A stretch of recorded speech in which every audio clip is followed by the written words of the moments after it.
Okay, let's unpack something we all just take for granted. I want you to picture a map. Mm-hmm. Maybe it's on your phone or one of those big pull-down ones from school. You see the lines, the For borders. sure. The blue for water, yellow for land. Exactly. And it feels objective, doesn't it? It Yeah. feels like truth. If it's on the map, it's real. If it's not, It doesn't exist. It's the ultimate tool of certainty. The map, well, it claims to know everything, where the resources are, who owns what. right. But what if that map is, well, maybe not lying, but failing? Yeah. What if it's got these huge blind spots? Today, we are doing a deep dive into a text called The Undersong of Tidal Grammars. And honestly, this one threw me for a loop. It's a challenging piece. It really is. It asks us to imagine a place that exists like in the cracks of that official map. A place the census takers can't see, the satellites miss, but is intensely, vibrantly real to the people living there. It's a fascinating premise because it really challenges our whole definition of reality. The source introduces us to this settlement in Martinique called Théotime. But here's the catch. You can't punch Théotime into a GPS. The text describes it not as a location with coordinates, but as an arrangement. I love that word for a community. Yeah. An arrangement. It's so specific. It implies something delicate, maybe Mhm. temporary, but very, very intentional. It's not just we live next door to each other. It's we are arranged together. Exactly. And that sets up the core conflict of the entire piece.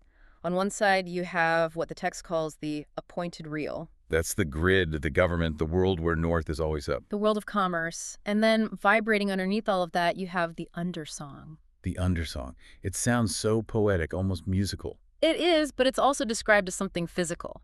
It's the hum of the excluded, the vibration of everything the appointed real tried to throw away or erase. Think of it like the noise floor of history. That's a great way to put it. The appointed real is the signal, the official broadcast. The undersong is everything else, the whispers, the memories, the people who didn't make it into the history books. And our story kicks off when these two worlds collide. It's a wet morning, and the tide washes something up. A box. And the source is so specific here. It insists this is not a crate, it is a box. That distinction is vital. If you miss that, you kind of miss the whole point. You do. So help me out here. Because in my head, a box, a crate, they're pretty similar. Wood, nails, they hold stuff. Why does it matter so much to the writer? Well, it comes down to intent. A crate is for logistics. A crate is part of the appointed real. Right, for shipping. Exactly. It's for moving product A to point B to generate capital. It's impersonal. But a box is private. It's for keeping. You put things in a box to save them, to hide them. To protect them. It implies tenderness. Okay, that makes perfect sense. A crate is Amazon Prime. A box is what you keep under your bed.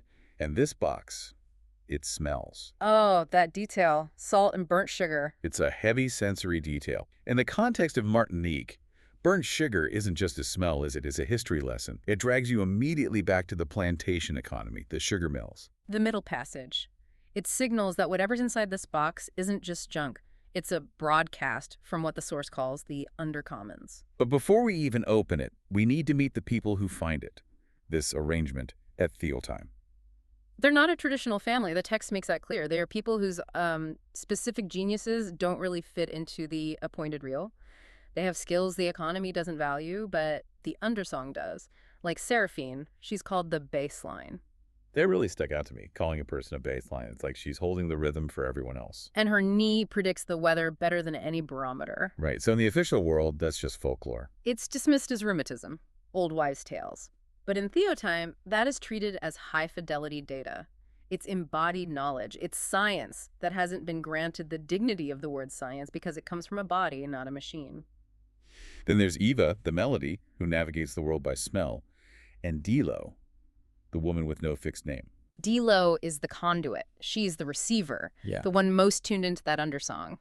And you can't forget Felix, the net mender. Felix was fascinated because of how he relates to his work. Yeah. He's not just fixing nets to catch fish to make money, No, it's a meditation for him. Repair is meditation. which is such a radical act when you think about In it. our culture of disposability, absolutely. If it breaks, throw it out, buy a new one. That feeds the appointed real. But to sit and mend, to painstakingly repair something, that's refusing to participate. It's an act of care. So you have this group, the baseline, the melody, the mender, and they gather around this box. And here's where the story defies all expectations. In a movie, they'd smash it open. Immediately. But they don't. No. They wait. They just pause. The text calls it a threshold. And it explicitly says the threshold isn't a physical thing like a door. It's a decision. By pausing, they are refusing the tempo of the outside world. Refusing to be rushed. Exactly. The appointed reel is all about speed, efficiency, unboxing, consuming. By waiting, they are asserting their own time. They're saying, we will open this when we are ready, not when the object demands it. It's a form of resistance. Yeah. Just by doing nothing, just breathing. It is. But eventually, the lid comes off. And the contents, it's like a survival kit for a reality that doesn't quite exist yet. The first thing right at the bottom is a dark blue cloth. And this is where the physics of the story start to get a little bendy. Dilo takes this cloth down to the water, and the source describes the sea actually leaning in. Yeah, a gravitational anomaly. The water wants to be near it. And then the cloth starts to glow. But not like a phone screen. It's bioluminescent patterns. So there's a child in the group, Maurice. Yeah. And she has what the text calls double vision. Meaning she can see things that the official world just ignores or erases. Right. And she looks at this glowing cloth, and she knows immediately what it is. She says, it's a map of everything the other maps leave out. So, if the colonial map is about borders and property, what is this a map of? A map of relation. Relation. What does that even look like on a map? Well, a standard map is static, right? It says this land is here, it stays here. But this cloth shows braided spirals, it shows fluid connections, it's mapping the ongoing. The ongoing. How the wind affects the water, how the water affects the shore. It's mapping the network of life that exists beneath the grid. It's not interested in where things sit, it's interested in how things touch. That's a mind-bending idea. Yeah. It's like mapping the conversation instead of just the seating chart. That is a perfect analogy for it. Yeah. So we have a map of flow. Yeah. Okay. Next object, a brass compass. Mm-hmm. But as soon as they pick it up, they realize something is wrong with it. Or something's very right with it, depending on how you look at it. The text says it's been modified. The needle has been deliberately demagnetized. So it's broken. It doesn't point north. It doesn't point north. And the source makes a really controversial argument here. It calls north a colonial hallucination. Whoa. Okay, let's stop there. North is a direction. How can a direction be a hallucination? Think about the symbolism of north. On every standard map, north is up. Superior. It implies superior, the head, the rational, the civilized. Historically, for the global south, north represents the colonizer, the place where decisions are made. It's a hierarchy that's disguised as navigation. So by demagnetizing the needle. You remove that magnetic pull toward the top of the world, and the needle doesn't spin wildly. It settles, and it points here, and it points down. Down. Into the ground. Precisely. The argument is, stop orienting yourself towards some distant power center. Stop looking for validation from the north. Orient yourself to the ground beneath your feet. Here is the only coordinate that isn't a fiction. That actually gives me chills. Me too. It's such a simple shift, but it changes everything. If you stop looking up for approval, you have to look down at reality, and that leads perfectly to the next items in the box. Yeah. The seeds. And these aren't just any seeds. They come from a garden that does not exist on any survey, but it's filled with biodiversity. And a journal in the box gives instructions for 3 specific seeds. They read less like gardening tips and more like... Like military strategy? Yeah, for nonviolent resistance. Let's run through them. The first is tessavif. Which means the thread that refuses to be cut. I love that. This seed is fascinating. You plant it and nothing happens. On the surface, anyway. It grows slowly and it grows dark. It builds this massive, complex root system before it ever shows a single leaf. So what's the strategy there? Why wait to sprout? The strategy is go deep before you go visible. If you're living in a hostile environment, whether that's a hurricane-prone island or an oppressive political system, visibility is dangerous. Surface growth can be cut down. Or harvested. Or destroyed. But if your roots are deep enough, you can survive. You can weather the destruction and grow back. It's about prioritizing resilience over display. That is intensely practical. Okay, the second one. Guomisol. Big mother soil. This one is the opposite of a cash crop. It grows low with these big spreading leaves. It doesn't produce fruit you can eat or sell. Its only job is to shade the soil. To keep the moisture in. It keeps the moisture in. It cools the ground so other things don't burn. So in the appointed reel, the capitalist world, it's useless. Worthless. Completely. You can't sell it. But in the undersong, it's essential. It creates the conditions for other plants to thrive. It's the infrastructure of care. Wow. It represents the people in a community who don't lead the protest, but who make the food and watch the kids, the ones who make survival possible. And a third one, Chansun, my song field. This is the wild card. It's comma-shaped, and the text says it's unpredictable. It responds to the specific history of the soil it's planted in. It improvises. And this leads to my favorite scene. Felix, the net mender, goes out at night to plant these. And when he plants that third seed, the soil starts to sing. It's an incredible image. The source says the soil acts as an archive. It resounds all the songs ever sung on that land, labor songs from the fields, lullabies, cries of grief, and brings them into a new, present tense. It's not just noise, though, not just a recording. No, it's memory made audible. And Maurice, the girl with double vision, she sees pulses of light traveling through the earth, radiating out from the seeds. Which is where the biology comes in, right? Because we know trees communicate. Exactly. Yeah. This isn't just magic, it's mycology, the mycelial network, the fungal internet. But the author is layering a social metaphor on top of it. The fungus isn't just transporting nutrients, it's transporting history. It's connecting Théotime to the undercommons. So planting these seeds isn't an isolated act. It's like logging into a network. Yes. A network that connects all the hidden, erased places. When Felix plants that seed, he is plugging Théotime back into the grid, just not the colonial grid, the older one. It's like the earth has its own fiber optic cables, but made of mushrooms and ghosts. Speaking of which, the other objects in the box. Yes. A tooth and a ring. The counter archives. Which is such a cool term. What does that mean? Well, think about the appointed reel again.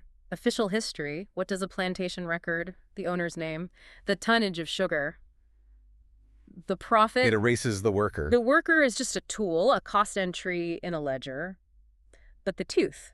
It's a human molar. The source calls it the proletariat of the mouth. What a visceral phrase. The molar is the grinder, the unseen laborer of the body.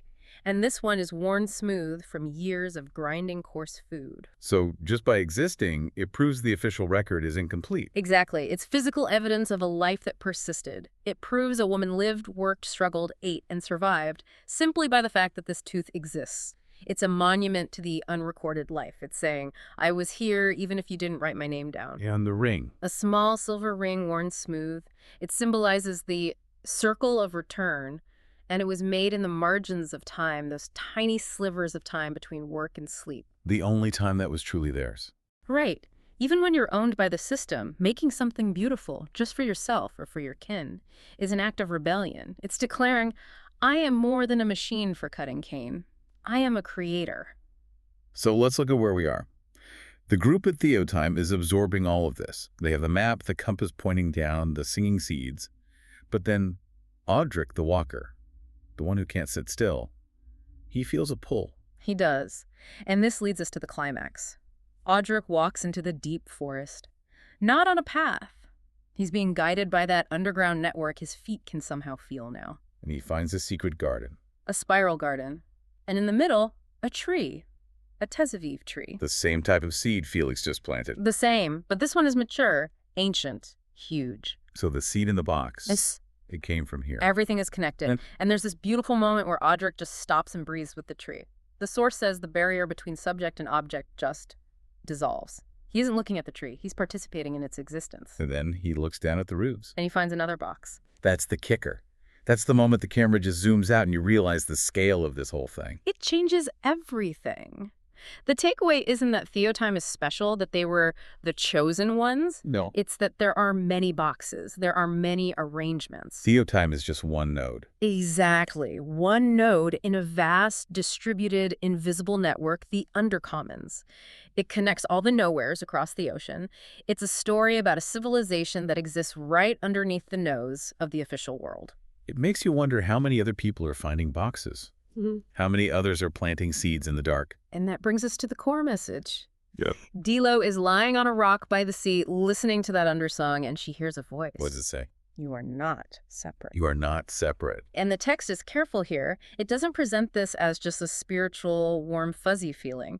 It presents it as physics. Existence is relation. You literally cannot exist without the network. The idea of the individual, the separate self? The one the appointed reel sells us. The idea that you are an island, that is the illusion. The connection is the reality. It really forces you to look at your own life differently. We spend so much time trying to climb the ladder, check the boxes, get to We're north. trying to get on the map. We want to be seen, counted. Right. But this text is saying the map is a lie, or at least it's not the whole story. The real life, the real vitality is in the undersong, in the cracks, in the relationships that don't have a profit margin. And the provocative thought the source leaves us with is that the undersong isn't something that went away. It's not just in the past. It's always sounding, right now. Beneath the noise of our daily lives, the traffic, the notifications. It doesn't require us to build it? No, it's already there. It just requires us to be still enough to hear it. It asks us to stop orienting toward the norths of our life and start digging down into where we are. So that's the question I'm left with, and it's the question I want to leave you with. If you stopped orienting your life to north, to the ladder, the grind, the official map, what would you find, right? That's the question. What's waiting in the ground beneath your feet? Thanks for taking this deep dive with us. Catch you in the current.